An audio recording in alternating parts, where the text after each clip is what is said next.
Let George do it.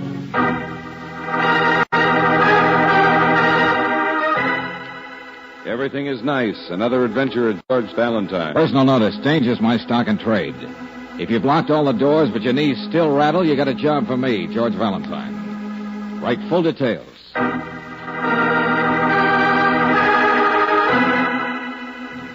Dear Mr. Valentine, my daughter has red hair. If you can imagine red hair with the rest of what you see in the photograph, you will understand a father's concern. Vivi is only 18, but she has spent every afternoon and evening of the past week in a disreputable place called Bamboo Bill's. Whom she sees there, I don't know, and she won't tell me. However, this is not just an affair of the heart. The 22nd of this month is her mother's birthday, but Vivi insists that she will not be home for that or any other family occasion. Mr. Valentine, my daughter isn't bad. She's upset and frightened.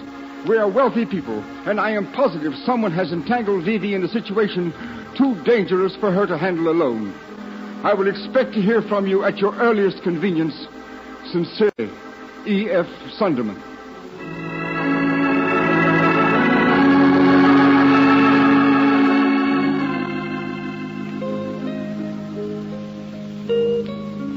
What'll be this afternoon, tourist? Nothing, thanks. I'm just... Yeah, I'll give you my order in a minute. Oh, excuse me. All right. It's so bright out on the street, and they keep it so dark in here. I didn't see your gloves there. It's all right. Nice place here, though, isn't it? I said, what'll it be this afternoon, tourist? Oh, yeah. Well, let's see. Oh, limit, one per customer. Bamboo Bill's Barracuda Bite. Is that what you're having? Do I look like a bee girl? Oh, now listen, excuse me. I didn't mean... Mine's lemonade. Here, Mac. Thanks, Miss Sunderman. I'll take it upstairs with me. Wait, look, really, I didn't mean... Now, sit still, tourist. I'll give you something on the house. Huh? Just a little rain, that's all. Convincing, ain't it? Clear up in a minute. You know how it is in the tropics. Meantime, it kind of washes the air, cools people off. Okay, Chaperone. But tell me about this place here. What's upstairs? Where she went? Nothing. Boss's office. Huh? Where are the stairs? I didn't say the boss was there, tourist. All right. So I want to apologize to the girl. What's it to you? Oh, come on. Relax. I ain't got you pegged as a masher. But I've got you pegged as a guy who makes trouble his business. Now, suppose I nix you one to the house, and then you go tag... Hey, what's that supposed to be? Tropical thunder?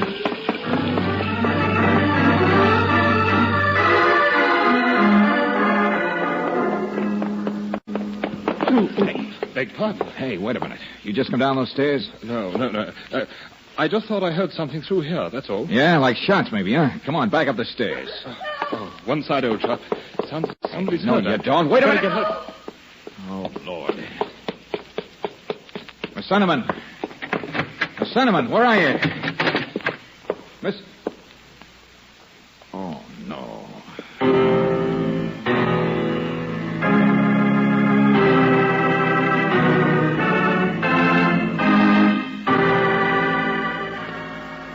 Easy, Valentine, easy. The ambulance is already on its way. Now stop kicking yourself. Oh, well, I can't help it, Riley. If I hadn't got wise and thought I could strike up a conversation with her, she wouldn't have taken her lemonade upstairs. I don't think she's got much chance to pull through. I've always found people who are headed for lead poisoning are going to get it sooner or later, regardless of circumstances. Now, cool off or tell me about that guy once again. Brother, I'll be glad to. 6'2", slender, English accent, maybe Australian. And he definitely had been upstairs. Gray suit, black mustache, not much hair. Okay, we'll get the alarm out, and I'll be with you myself in about 5 minutes. Okay, thanks, Riley. 6'2", slender, and an English accent. Yeah, that's right. Who are you? My name's Bill McGee. Bamboo Bill? Yeah, I own the place. Wow, well, lots of excitement here. Where have you been? That's my business. Okay. Wait for the police. I don't mix well with policemen. Now, look, South Seas merchant. I've been there. I'm no phony. Just didn't go back soon enough, did I? So the Englishman shot her. He was upstairs. But it's a big place. There might have been others. He did it. Hey, you're pretty sure, aren't you? Okay, what's his name? Who is he? I haven't the slightest idea. Beach boy, you better start getting some ideas. It happened in your office. The Sunderman girl's been here every day of the past week. So what? People will want to know why. They're not going to believe she just came here for travel lectures. You talk too much, tourist. Yeah. And she's been scared of something, upset. Her family was worried about it. Say, how do you get along with her family? I didn't know she had a family. Why don't you cut the hulu? You're trying to make up a story so fast your head's spinning. You're trying to... There's the ambulance. Yeah. Let me tell you one thing, mister. If that kid dies, it's going to mean the ambulance for lots of people.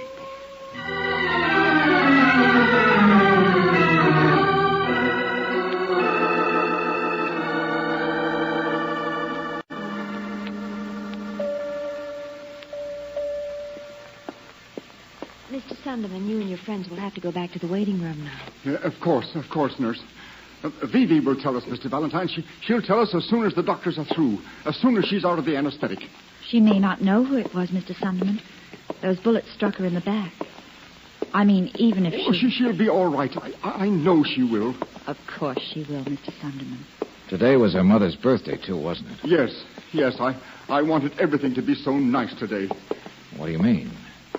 Isn't everything usually nice? Well, of course, but... Dora. Oh, Ed, how is she? Now, there's nothing we can do. Dora, please. I'm sorry, dear. I want you to meet Miss Brooks and Mr. Valentine. This is Mrs. Sunderman. How do you do? Oh. You're Vivi's mother? Oh, no. Of course not. I wasn't a child bride. I'm just her stepmother. Oh, I see. Ed never tells people. He thinks it's... Well, he just doesn't. No, it's better not to. We're a family now. Yeah, but I wish I'd known.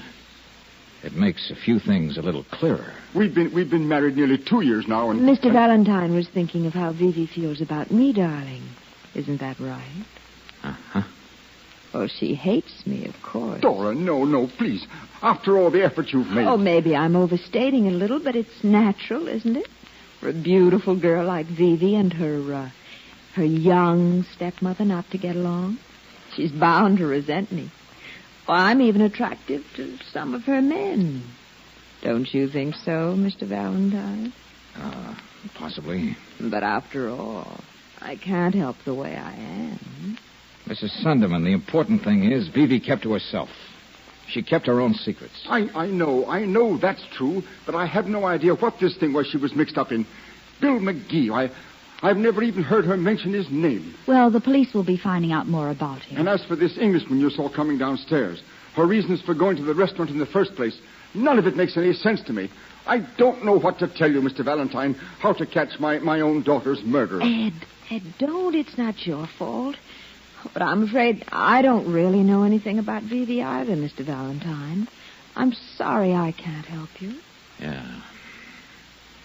Mrs. Sunderman, could I see you for a second alone? Of course. He's so upset. Yes, I know. Well, I just wanted to tell you, Mrs. Sunderman. Yes? I don't believe you. Goodbye.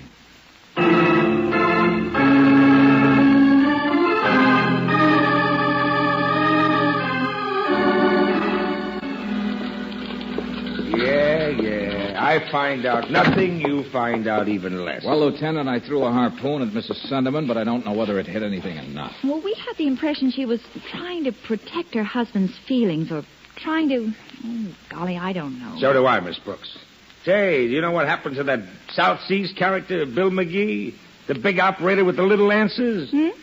Well, he's gone, that's what. Huh? Yeah.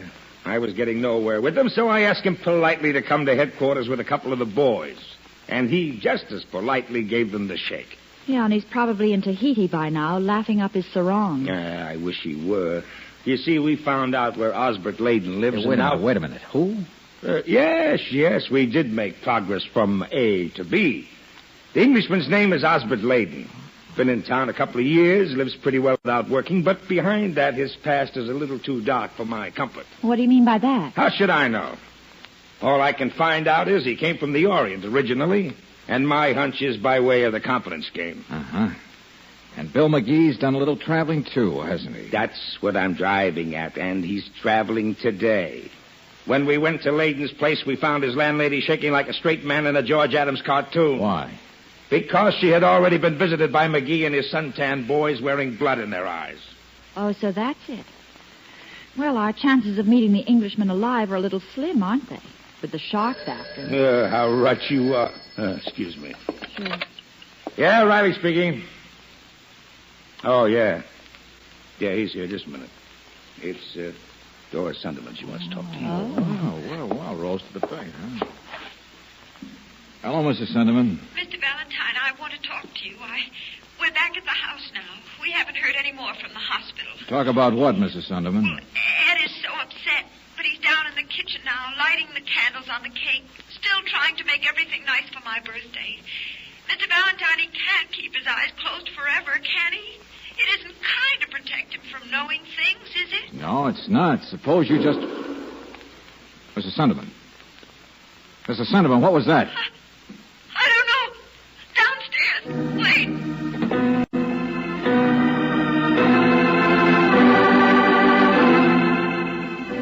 George? Hey, what's going on there? Mr. Valentine, come quickly. He's dead. My husband's dead.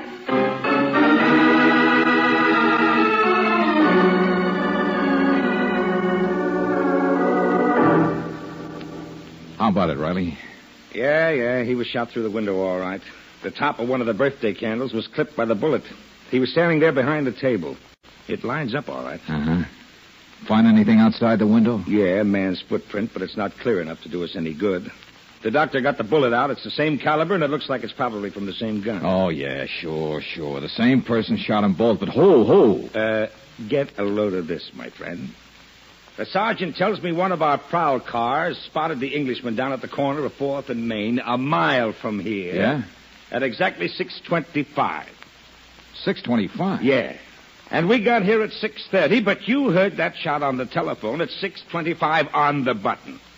So it couldn't have been the Englishman who did it. But you've got every cop on the force still chasing him. And me. I was dumb enough to let Bill McGee find out about it. So he could take off to get the poor guy first. Oh, relax, will you? Brother, I'm a great guy today. First I chase a girl upstairs so she can get shot. Then her old man is killed. Well, I didn't stumble around promoting that one. But, Riley, if the Englishman turns up a corpse, then I'll have a pretty good score today, won't I? Yeah. Join Valentine and see the morgue.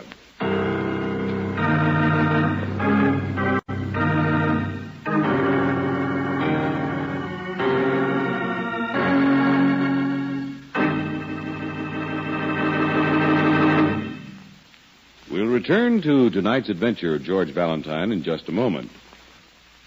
Well, everything is sure nice. We are hired by a man named Sunderland because he was worried about his red-headed daughter. She was in some sort of trouble, but no one seems to know what kind of trouble. The girl herself is shot, and her father, who started this idea of wanting everything to be nice, is murdered by the same gun. Well, if your name is George Valentine, you know that this is no time to be sitting around counting birthday candles. Mrs. Sunderland, we're going to start at the beginning. Wherever you like. Oh, no. Wherever you like. You're the one who knows things. Well, I don't know who killed anyone. Yes. We've been through that much. I mean the beginning of what was wrong with Vivi. Oh. Well, Vivi isn't wild, if that's what you mean. In fact, I think she's always looked down her nose a little at me. Well, you know how girls are. Oh, yes, of course. Mrs. Sunderland, your husband liked to pretend he had one big happy family. Perhaps. Uh-huh. And you like to help him do it. What? I don't believe that a woman wouldn't investigate what her stepdaughter was up to. Well, I've never actually... Come on. You started to tell me once on the phone. Yes, but so much has happened. I heard that shot. Now, I'm asking about Vivi. What was it about her you didn't want Mr. Sunderland to know? Well, it's something to do with that Bill McGee. She's scared to death of him. She has money, you know, a big allowance. Go on. Well, I don't want to cause any more trouble for her. I'm the one who does that. Go on. There are some papers he has. She wants them. Papers? Yes, evidence of some sort.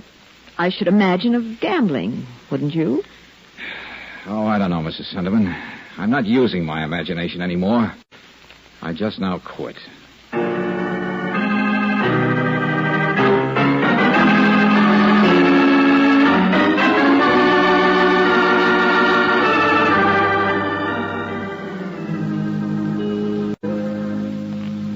Check your hat, sir. Yeah, here you are. Thanks. Oh, wait a minute, sir. The main dining room's through the other way, and the tropical bar's just to your right. Oh, yeah, sure. I'll be there in a minute. But you're going the wrong way, sir. Charlie?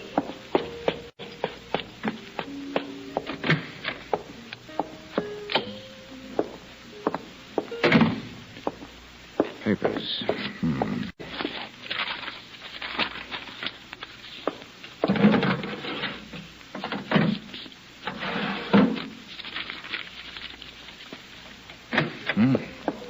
Well. What? Look what the monsoon blew in. Well, Valentine. Yeah, now just stand there. And keep standing there. You're through traveling for a while, McGee. Oh, cut it out. Cut it out, will you? I'm not packing a gun. I'm not going anyplace now. That's an understatement. But you know, I didn't quite expect to find you coming back to your own office. Not with the bloodhounds after you. Why not? The hot spot's the safe spot, isn't it? Pretty glib, aren't you? I've always been able to take care of myself. Uh-huh. You and your boys, the bartender, the suntan kids. They're all right. They stick by me. Sailors, most of them. Guys I've known in the islands and around.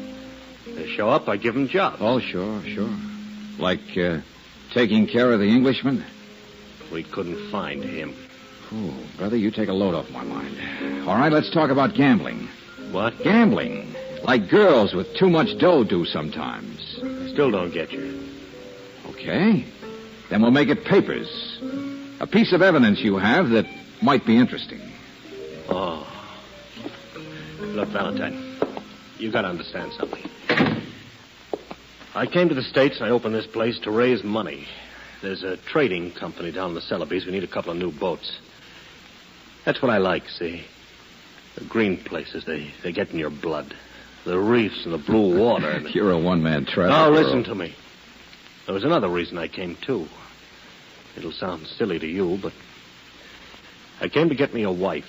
Yeah, I did. I thought I'd found someone until things began to go wrong. You mean someone like Vivi? Yeah. Yeah, but things went wrong, you see. And then today, when the Englishman shot her... Who says he shot her? Huh?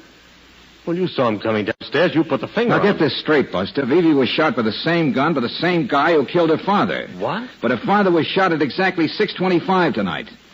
And at that time, the Englishman was a mile away. Who says so? I heard the shot on the telephone. It was the police who saw and almost caught Layton.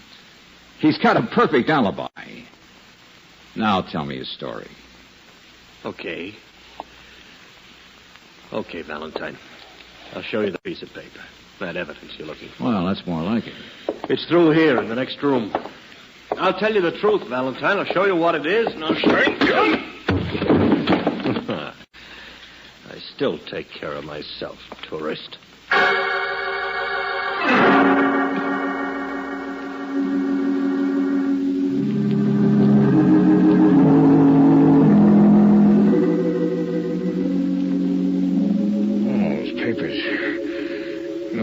There's something in the other room. Come on, wake up, Valentine. I'm trying to tell you my boys have got him. They've cornered the Englishman. We're going out there. He's alive, George. He's all right.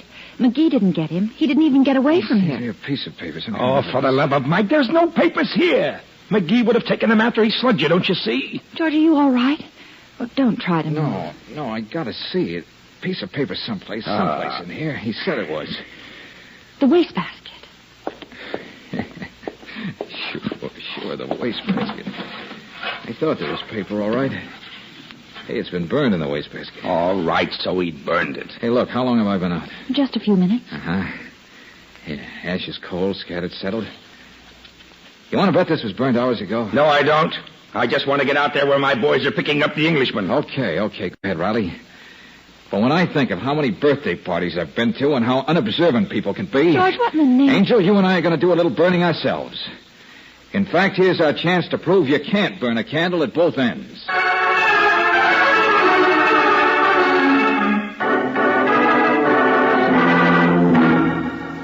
Now, look, Valentine, you have to listen. Oh, shut up, Beach Boy. I've heard enough out of you. Besides, you're blowing on the candle. Lieutenant, what on earth is this nonsense? Well, Yes, I'm perfectly willing to tell you my story. Why it was I seemed to be mixed up in this thing. Thanks, Mr. Layden. You had me worried for a while, but now I'm not interested. What's the time, Angel? 4 minutes. Uh-huh. About a third gone, isn't it? Birthday candles, really, old boy. It's Mrs. Sunderman's birthday, Mr. Layden. Didn't you know? Huh? Why, no. Why should I? Englishman, in about 2 seconds, I'm going to Okay, take McGee, you... sit still. Now, calm down, all of you, will you? Just watch the little candle burn. That's what Mr. Sunderman was doing, you know, when someone stood outside the kitchen window and shot him. Uh-huh. He just lit the candles, as a matter of fact. At least the bullet had clipped the top of one of them. Yes, and the rest of them were just burning out when we got here. That was about 6:30, wasn't it, Riley? It was exactly 6:30. Oh, yes, and when you telephoned, Mrs. Sunderman, when we heard the shot... That was exactly 6:25. But look here, Sunderman was killed at 6:25. You told me, Lieutenant, it was the same time when those chaps of yours saw me. Yes, that's right. Between 6:25 and 6:30 is 5 minutes. How long is it now, Angel? 5 minutes. You know, it's very funny. Sunderman's candles burned down in 5 minutes. But now this one is just the same, and it isn't even half gone yet. Well, maybe he lit them earlier. Or maybe he was shot earlier. I didn't look at my watch, but I was talking to you on the telephone Yes, when it Mrs. happened. Sunderman, I heard something that sounded like a shot as far away as the kitchen. Throw me that pillow, Angel. Here, George. And, here's the gun. Thanks. You know, it's pretty easy. You stick a gun into a pillow or something else soft and, well, listen. Maybe that's how you made that sound, Mrs. Sunderman. No, I didn't kill him. I didn't. I swear I didn't. He didn't say you killed him. Of course you didn't. Otherwise, why would you have gone to all that trouble? Oh, no, you were setting up an alibi, weren't you? A perfect alibi for somebody else. But I was more than a mile away. Sure. How long is it now, Angel? 7 minutes. A birthday candle takes a good 10 minutes to burn, Mr. Layden. 10 from 6:30 is 6:20. The real time you killed Mr. Sunderman. No. Okay. She gave you a 5-minute head start. You knew that's all you needed to drive your mile for the alibi. But, Mr. Valentine, you really Be can't... quiet, stop it. I won't be quiet. I won't let them railroad me into... Stop it every time you open up your mouth. You're in it as much as I am, Dora. You egg me on. No, stop it. You persuaded me to kill. Okay, right, there you are. The gingham dog and the calico cat.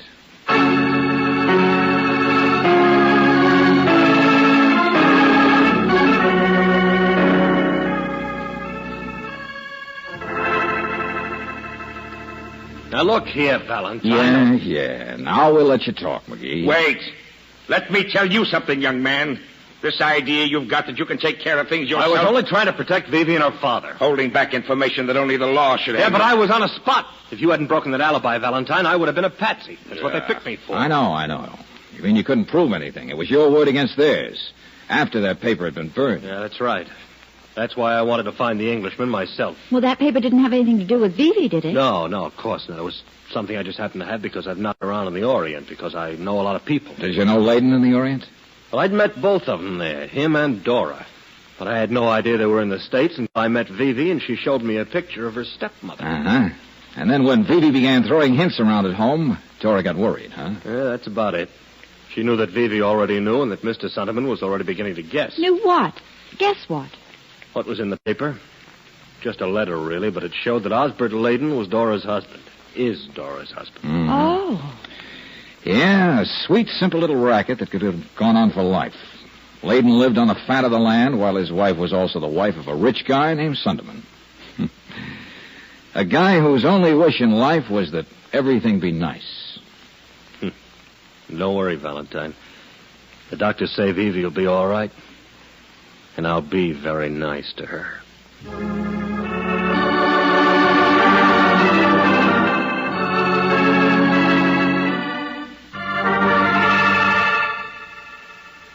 You know, George, I'm very impressed. Hmm? Logic and alibis and everything. But really, I could have told you a long time ago that Mrs. Sunderman was just telling us one story after another. That she was a liar. That she's what do you mean? Well, after all, didn't you count those candles on her birthday cake? 26, really. Yeah, but then think how many women in the world tell little lies like that. Yeah, well, I mean... Well, for future reference, exactly how old are you, Brooksy? Good night, George.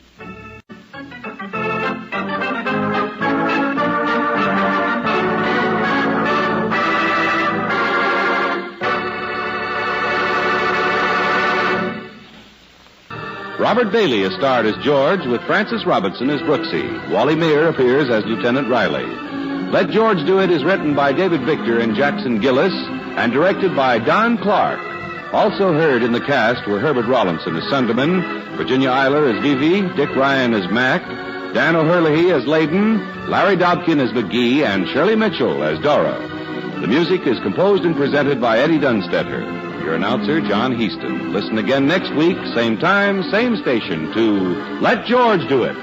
This is the Mutual Don Lee Broadcasting System.